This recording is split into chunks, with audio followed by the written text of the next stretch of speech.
So nice to see all of you today. As Toby said, my name's Jesse Noyes. I am currently, and just started about a little less than 2 weeks ago, as Director of Content Marketing at OfferPop. For anyone who's not familiar with OfferPop, it is the easiest to use social marketing platform available. So that's my pitch. Before that, I was a managing editor over at Eloqua, where I worked with some great content marketers, and left there just about 3 weeks ago. So it's been a wild transition for me, but I am excited to be here today. I've been waiting and looking forward to this, and hopefully you will too by the end of this. So what I really wanted to talk today about was marketing and dating. Specifically, how poorly marketers would fare in the dating world in general. So really, we're going to be talking about how marketing can become better daters with our customers, with our prospects. So let's start off with a harsh truth. Marketing is a pretty bad date, right?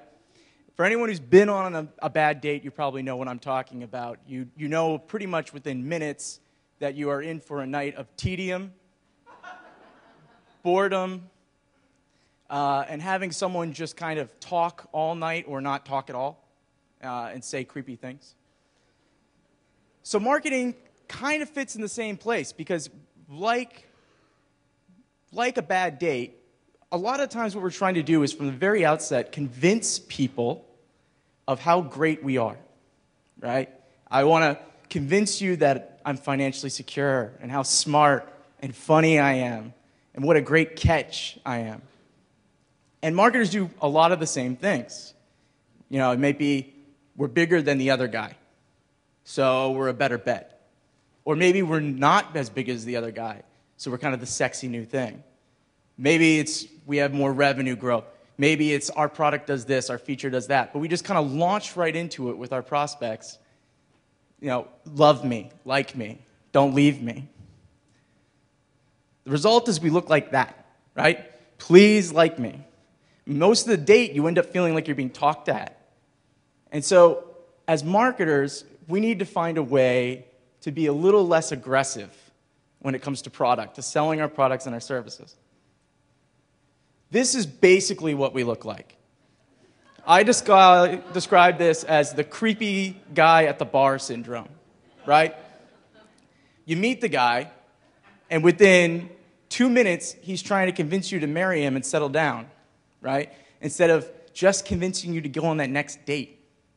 To get one date, and then maybe a second date comes from that, and maybe a third date comes from that. And that, as marketers, that's what we need to do. We need to stop being focused on that end goal all the time and start thinking about the smaller actions we can get that will build that relationship, that lasting relationship with a customer and move them forward. So how do we go about doing that, right? Easier said than done. The way I put it is that we could participate in a kind of help economy, which is a fancy way of saying we educate, entertain, inform the buyer. We give them a sense of what we'll bring to the table if they'll go on a date with us, that first date. And on the third date, what it would mean to be in a real relationship with us. We have to bring that value, not only at the beginning of the process, but at the end of the process as well, and throughout the relationship. That's what will make us better daters. So there's a few ways that I think are crucial for getting this done. One is we need to focus on education. Our role as content marketers is largely to educate our buyers, our customers, about the things they need to do to be better at their work, to be better in their jobs. This could be skill sets. It could be trends. It could be insights. It could be analysis. But the bottom line is we need to focus on that education element. We need to focus less on the selling element and more on the education part. Next, we got to get back to story.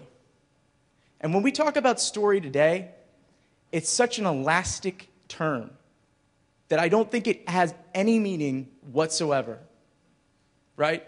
But there are some very basic elements to story. that have been around for thousands of years that we need as marketers to bring back into our content. So we'll go through a couple of those. And lastly, I think we really need to rethink our role as content marketers. Content marketing has blown up. There's a lot of people in this room that I don't even know if we would have been able to have an event this big only a few years ago. Now we got Content Marketing World, we have magazines, books, gurus, podcasts, endless content marketing advice out there. But our role as content marketers, I think, has become a little bit fuzzy. And so I'd like to think a little bit about how we can reframe it. One of the problems we have is we're trying to constantly pitch. As I said, we want to get that person to the dotted line. And as a result, we end up alienating people right at the start. Our customers are savvy. They get that we're trying to sell them something. They're not opposed to it. I heard someone say this at Social Media Week just this week in New York, that the buyer isn't more resistant to marketing and messaging. They're just more aware of it. And so we need to be aware of that. It's not that you need to come in and never talk about your product, never talk about your offerings, but you can't just come in right at the start with that. It's just that first blush appearance, it turns people off. And no matter what we do, we can't buy our placement in front of the buyer anymore. There's nothing, any technology we come up with to try to plaster our value proposition, our mission statement, right in front of that audience, they will find a way around it. And some great technology will find a way to help people get around it. So there's very little you can do in terms of just plastering your image in front of someone, your message in front of someone. So it's not going to work anymore. And once we've established a relationship, it can't end with the product. It can't end with just the service. We have to keep that educational element going through the entire buying cycle, through the entire customer life cycle. Because once they've come in through that gate, they expect more of it. Just like a relationship, just like a marriage, right? There's give and take. You get something out of it as well, but at the end of the day, you got to keep bringing flowers home, right? You got to keep showing that you're still that same great person that showed off your value at the very beginning. I'm not telling you anything you probably don't know, right? But yet, we know these facts, we've seen these stats, and we still act like we're an infomercial, where if we just show off our product and service, we get them on that demo, they'll be so wowed and amazed that they'll just have to buy, right? We know that's not going to work, but why do we keep doing it? I think the reasons are pretty obvious. I doubt that there's very few people in here who get their bonus based on how well educated the prospect or the customer was, right? You probably don't get your salary based on how entertained they felt, how informed they were. I sympathize. I'm in the same boat as you, always have been, right? But today, pipeline, retention, those things are going to matter as much as acquisition. Our business models have changed. Many of us are in subscription models, freemium models. Maybe we're selling something, but something tangible at the end of the day, but we need to get them to buy another. We need them to upgrade. The only way to do that is by creating a lasting bond with the customer, and that's becoming harder to do, and a product-centric message is not going to pull it off. So how can we get around that? Customers want what you know and not what you sell. This is something a mentor of mine, Joe Chernoff, who was mentioned earlier, and probably will be mentioned in any content marketing conversation ever, told me, and it stuck with me. We really need to lead with the knowledge that we have. That's what people are looking for. They just want to get past some of their fears, some of their obstacles. So our job in a lot of ways as content marketers is knowledge extraction. This is part of my crew over at OfferPop. These guys know a lot about social marketing. They know what to do best to optimize your social marketing. They know what time you should put your post up. They know everything about ad management, social advertising, social data. I have to go in and pull that information out and package it in a way that's digestible so that I can get people to come in, not with a product message, but with a knowledge message. And so a lot of our role is to just go into our own communities and pull that out. And that needs to be first and foremost. A lot of you have data in your own companies that many journalists would kill for. They would love to have that kind of constant stream of data. Those types of trends, those types of stories. This chart comes from Business Insider's Chart of the Day. This is a favorite among C-suite executives. This is a favorite among VPs. It's got the chart, just the chart, not Business Insider, has 27,000 followers on Twitter. How many of you would like to have that, right? So why do they get that? Because they're offering an insight that's actionable. They're giving you advice through a very simple display of data. So we need to go in as content marketers and find this data ourselves and present it, make it actionable, and get it out there. Another area where we could really be helped is being direct. We as marketers are addicted to cute. We want to be so cute. We try to come up with puns and like word play. And cute works for BuzzFeed, but unless you're selling kittens, I don't think it's going to help you that much, right? So what can we do? We could be direct. Our buyers are very busy. There's a huge clutter. There's a lot of messaging out there. They want to know from the first blush what they're going to get if they click. They don't want to waste their time. So we need to make that very clear. What are we offering, and what will we continue to offer right from the start? The best piece of advice I can give around being less product-centric is to realize that behind every solution is a problem, right? You create products, you create services, you create features to solve real problems. What are those problems? Too often as marketers, we jump right into the solution. We don't talk about the product, or we don't talk about the problem behind it. We need to outline those problems and present them in a clear and compelling way so that we can build suspense before we get into the product. So go back and figure out what is the problem you're solving and outline that first, not the product. That brings me right to story. Story means nothing to me anymore from a business perspective. I was an English major, and I am not a PhD in English, but in my short study, I've never seen a bullet point in any of Homer's works. Or Hemingway, or even any movie that I've seen recently, right?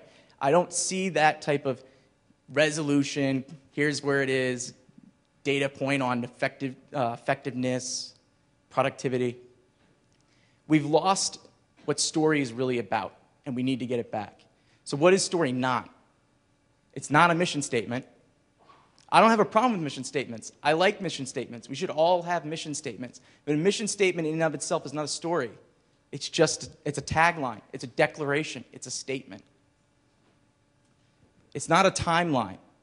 Your story might have a certain linear path, but the timeline itself, it doesn't tell a story. It doesn't give real context to what you're doing, to what you're providing, to your customer story.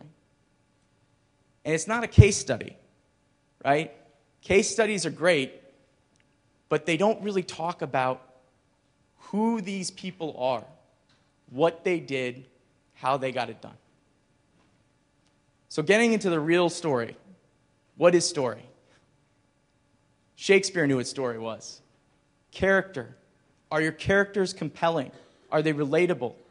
How many of you have written about a person, or how many times you've written about an actual person, and how many of you had to write about brands, logos? I know for me, I relate more to the marketing manager at Tide than a Tide product, right? We need to bring these people out in our stories. We need to find who are the people that are being affected, and the little details. Conflict is another element of this. Where's the conflict in our stories? It's an effectiveness challenge? Their productivity was down by 30%? Well, that doesn't really grab me. What was the real pressures they were facing? Was their boss breathing down their neck? Was there charts going flying through the room? Like, was there a board meeting that was just everyone was fearing? What is the real conflict behind this? We need to get into the details.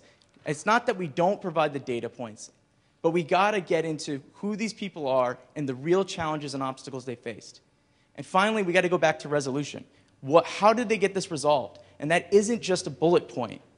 It's about how that story ends. Think about it like a novel. If a novel ended with this character being defined and you're relating to them and they go through this huge challenge and at the end you say they saw 65% in click-through rates. It's awful, right? That's not a story. We all are obsessed with how the media is doing this. So how do they look at story? They think about trends. And how I look at trend when I define it from a media standpoint is something that's being done different than yesterday that will affect the way things are done tomorrow, right? It's that cusp. It's being on that cusp. And we need to help our buyers know these trends, find these trends, see these trends, and understand these trends. The things that are different about their business today that will change tomorrow. We need to be right there, figuring that out as fast as the New York Times does. And let me tell you, the New York Times is actually quite slow. You'll know it before they do. So we need to get that out there. It's quirkiness. It's fun. It's something surprising. Every day I look at the Wall Street Journal, and the first thing I like to look at is the A-head. That column that just has something that just grips you, just grabs you. It's fun, it's interesting. It makes you want to read through the whole column, not just the top, not just the takeaways, but something that gets you actually entertained. And don't think this is just about text. Visuals are more important than ever. Look at Pinterest. It's at rivaling Twitter now in audience. Look at Instagram, and it's being bought by Facebook. Look at Microsoft and their reboot of Windows. It's completely visual-based. We are becoming a more visual-based society, and so as storytellers, we need to do that as well. So this example of this color motion guide, it tells a story in color. It uses color and imagery to tell the story of how brands identify themselves. We need to bring these visuals into our marketing as well. The last thing I want to talk about is our role as content marketers and how it's defined. You have probably heard this over and over again. Act like a publisher. What I worry about here is I worked in the media world, and I never published a single thing. I wrote stuff, I researched, I interviewed, but I didn't publish it. A guy named Pat Purcell published it. He made a lot more money than I did. But his job was to sell ads. You're not a publisher. This is a publisher. It's William Randolph Hearst. He was a power broker. He was obsessed with circulation. He was obsessed with editorial content and what that was saying about Tammany Hall or something like that. He was obsessed with selling papers. I'm not saying that those parts won't be involved in our job, but they are not the core of our job. We are not publishers. That is not what we need today. What we need are editors. We need people who can look at the content we're creating and give it context, give it meaning. How should it be packaged? How should it look? How do I convey the story to my audience? It's people who understand the audience and how to make this content work for them. We need reporters. We need people who will dig into the data and pull out actionable insight. We need people who can talk to our customers and write up their stories in ways that aren't just, so what was your email open rate? We need people who know how to talk to another human being and bring out the human side of the story. And lastly, we need real storytellers. We need people who understand the narrative arc, that keep us entertained, that keep us engaged, and keep us moving from one action to the next. This is the sign of a good date, right? A good date is the guy who could tell a real story. But he didn't just talk at you. He didn't try to sell you. That's my speech. You can get me on email, obviously, and you can also tweet me. I have no idea. Do we have time for questions, or am I? Yeah, I think so. Okay, great. Microphone. So first off, round of applause for Jesse. Thanks so much. Great presentation. I'm curious, just to that very point that was just made about essentially becoming educators versus selling. The whole focus of a business is about generating revenue and the marketing-sales relationship. From your experience, any suggestions for the audience here as to how to make that transition, essentially measuring marketing and our activity around the education as opposed to just purely revenue? Sure. Great question. I think a lot of people expect that when I give my spiel that I'm going to tie this to some kind of wishy-washy metric like followers and engagement and things like that. I actually think that there are real metrics that are becoming very important to business and to revenue that these could be tied to, these very principles, right? One of them would be pipeline growth. I think pipeline growth is becoming extremely important. It's not just about how many people do we sign up or sell, but how many people do we have actively in the pipeline that we can keep engaging, and a lot of that's going to come at the top. So pipeline growth and how marketing is approaching that, how the content marketing apparatus is touching that, how much of that's coming through their programs, I think that is something that can be tied to revenue. Maybe not easily, but it's not an impossible task. And second, I think, is retention and customer sticking around. I mean, that a lot of our models are changing to churn.